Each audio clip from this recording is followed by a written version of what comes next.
Hi, I'm Amy Baxter, editor of Retail Leader, and welcome to Trend Talk.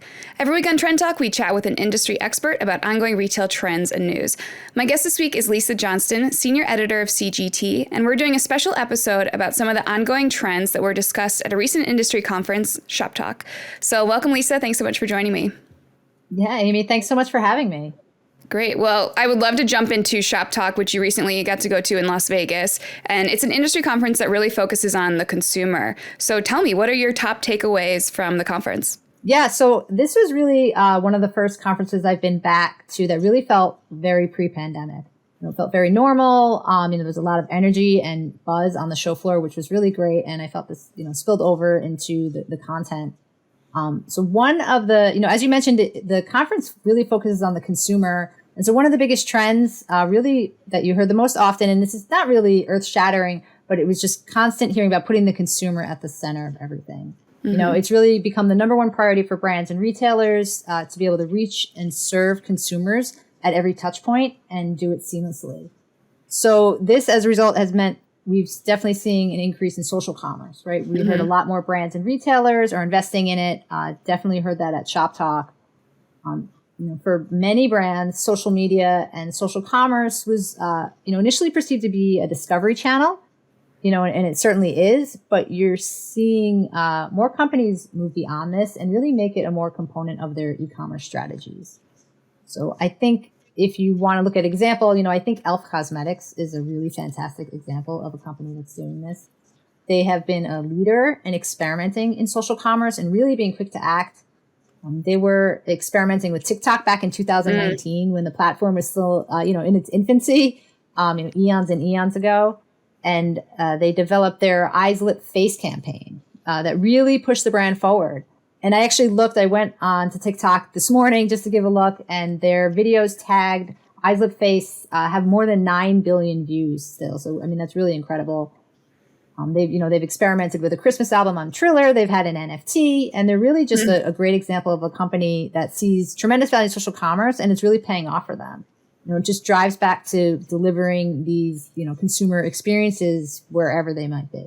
Well, I would love to talk a little bit more about the metaverse because I'm hearing so much about it lately. There are some surveys showing that there's still a lot of consumer confusion about it. So how much have brands and retailers bought into the potential of the metaverse so far? You mentioned some NFTs from Elf there. So they're definitely experimenting. But what are your thoughts? Yeah. So, what we're learning is there's definitely a huge range of interest and commitment when it comes to the metaverse. A lot of this seems to depend on the size of the company or the size of the brand. And I am going to use, while we're talking about the metaverse, I am going to use this as an opportunity to plug tech transformation. I promise this will be my one and only plug. But Amy, as you know, CGT and our sister brand, who we work very closely with, RIS News, produces a podcast called Tech Transformation. It explores the innovative tech strategies and trends in retail and consumer goods. And I'm bringing this up now because very soon, within a few days of this episode, we're going to publish an episode with Mike Prue, VP at Forrester Research, about their new State of the Metaverse report. And so it's a great report. I encourage everyone to check it out for a really clear look at what the metaverse is, what it's not, and what the potential could be. And so in talking with Mike, he really breaks down that there's a serious definition problem when it comes to the metaverse. And, that's one of the reasons that's causing a lot of challenges. You definitely saw this at Shop Talk. And so this is also causing a lot of consumer confusion and uncertainty. But at the same time, there are a lot of signs that this is a very real opportunity for brands and retailers to reach consumers in new ways. And there's opportunities beyond this consumer connection to do business in new ways, for workforce training, for example. There are still a lot of obstacles, of course. There's still a need for the technology to catch up to the potential of the metaverse. And I think, one of the biggest things, I'm going to steal this from Mike, I think it's a really great point, and I think it's really important, is that people have a lot of confusion, a lot of skepticism around the metaverse because they keep picturing how they would interact with it now. You keep hearing, well, I don't want to walk around with a giant headset all the time. That's dumb. And of course, no one wants to do that. But the point is that we're not going to need to do that because the technology is going to catch up. And so you won't need a giant headset. You might be able to just have glasses or something else. So as the tech improves, I think we'll see more buy-in And certainly, we're also going to see more investments from brands. And, brands and retailers, there's a range, but many of them are taking this seriously. They're investing in it. They're hiring for the metaverse. If you look on LinkedIn, there are a lot of job openings with metaverse in the description. So it's certainly, it's definitely top of mind, I would say, for most retailers and brands right now, at least the larger ones. Super interesting to watch like the birth of this. It's definitely still emerging and will continue to evolve quickly. So it's cool. It's interesting to see like which brands are really making big jumps into it early, as we're still in the early stages. But here's one for you. There was a virtual Gucci purse that was purchased on the metaverse for more than the real life physical version of that purse. So why do you think shoppers are willing to spend real dollars on virtual goods? Yeah, it's interesting. I think some of this is definitely being driven by gamers. Maybe not the Gucci purse, but the willingness to spend money on virtual things.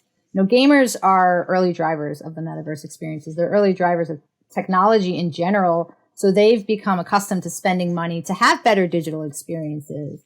But this extends beyond gaming. And you see that with younger generation, right? So they see their digital experiences as extensions of their lives. And so they're willing to spend money to have better experiences there and to look better and to feel better in their virtual worlds. So it might seem strange to those who don't spend a lot of time in virtual worlds, but for those that do, they see this is where they spend a lot of their time. Why would they not want to spend money to have better experiences? Yeah, totally. I recently interviewed Hannah Ben Shabbat, who's author of Gen Z 360, and she's an upcoming author for the Retail Leader Book Club. And she said, when you ask Gen Z, what role does technology play in their lives, they don't understand the question because there is no separation. Technology is life, is what she said. Yeah, no, it's completely true. Awesome. Well, what other trends are you seeing? What else did you come across at Shop Talk? So another one, probably not earth shattering, but we're certainly in a talent war right now. So the role of the employee was brought up on an ongoing basis. And part of this, many employers are leveraging the power of their employees as ambassadors. Whether for creators or just investing more heavily in them. We're seeing companies get more serious about investing in their employees, especially through education opportunities. I think Levi's is a great example of this. I think Retail Leaders covered some of this, but they have a machine learning boot camp that they've invested heavily in.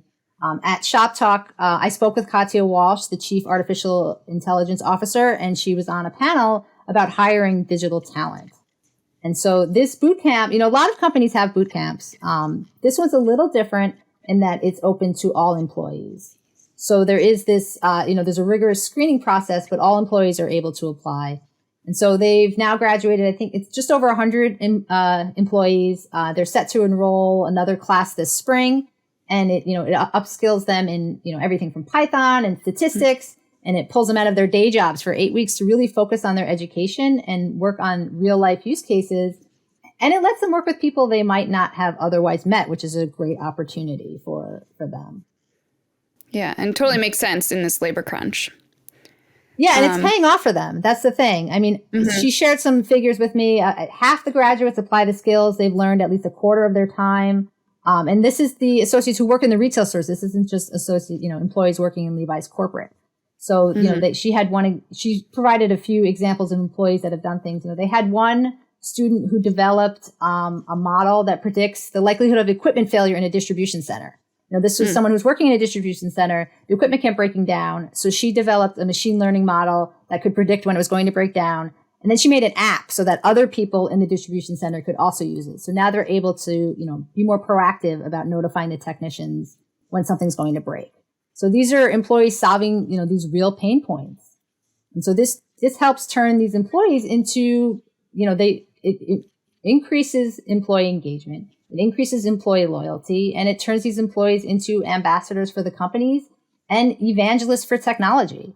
There's a real challenge for companies when implementing new technology, employee resistance. So this shows the employees that, the technology is not going to replace their jobs. It's going to take away some of the manual work and free them up for higher level work. Well, thank you so much, Lisa, for all these great insights. I do have like one kind of fun question I want to end with.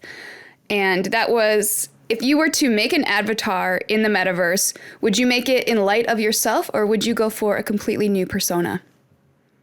That's interesting. I went into Nike Land and I made like a little, they had it in Roblox. So I went in to check it out, and I kind of looks like me. And it's not exactly like me, but it's similar to me. If you looked at it, you'd say, oh yeah, that kind of looks like Lisa. And then I was watching it run around. It was really boring. And I was thinking, oh, I shouldn't have done that. I should have like at least given myself like purple hair or something totally different. So I think next time I do it, I'm going to create something that's nothing like me.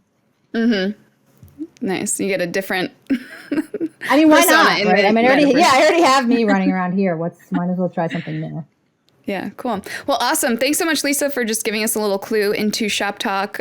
So much potential with the metaverse. It's exciting to watch it become more prevalent. And we will definitely check out your upcoming episode of Tech Transformation as well. Absolutely. Thanks so much for having me, Amy. And I think we're definitely going to need to have you on as a guest at some point. Great.